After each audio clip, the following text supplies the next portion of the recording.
বিএনপির বাইরে গিয়ে বিএনপিকে বাদ দিয়ে যদি ঢাকায় বসে মন্ত্রণালয়ে বসে কেউ নিজেরা বসে বসে সেখানে প্রতিনিধি নির্ধারণ করে, সেটা বাংলাদেশের জনগণ মেনে নেবে না।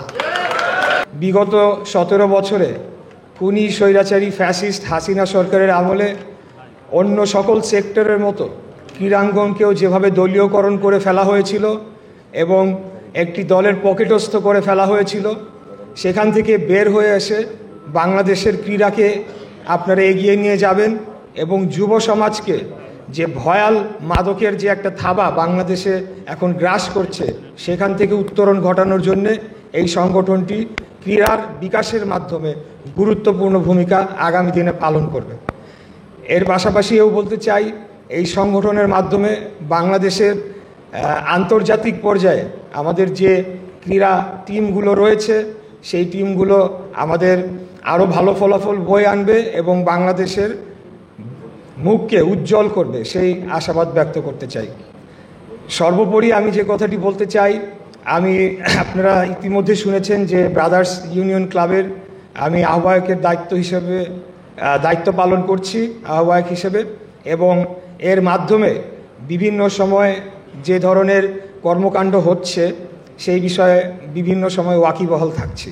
তো আমি আপনাদের মাধ্যমে স্পষ্ট করে বলে দিতে চাই যে বিএনপির বাইরে গিয়ে বিএনপিকে বাদ দিয়ে যদি ঢাকায় বসে মন্ত্রণালয়ে বসে কেউ নিজেরা বসে বসে সেখানে প্রতিনিধি নির্ধারণ করে, সেটা বাংলাদেশের জনগণ মেনে নেবে না।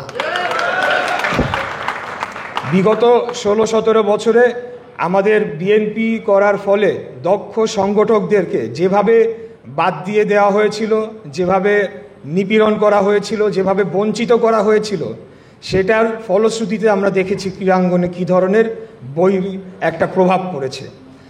আমরা বলতে চাই, আমাদের নেতা দেশনায়ক জনাব তারেক রহমান উনি বলেছেন যে আমরা ক্রীড়াঙ্গনকে দলীয়করণ করব না, দলীয়করণ হতে দেব না, ক্রীড়াঙ্গনকে ক্রীড়াঙ্গনের মতো চলতে দিতে হবে এবং এখানে যারা সংগঠক হিসেবে দায়িত্ব পালন করবেন তাদেরকেও রাজনীতির প্রভাবমুক্ত হয়ে কাজ করতে হবে।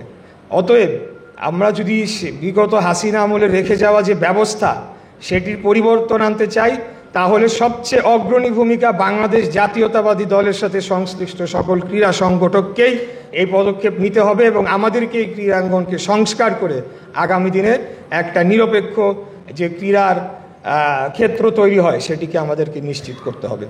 তো আর বক্তব্য দীর্ঘায়িত করব না। আমরা বলবো যে এই অন্তর্বর্তীকালীন সরকারের দায়িত্ব শুধু রুটিন ওয়ার্ক করা।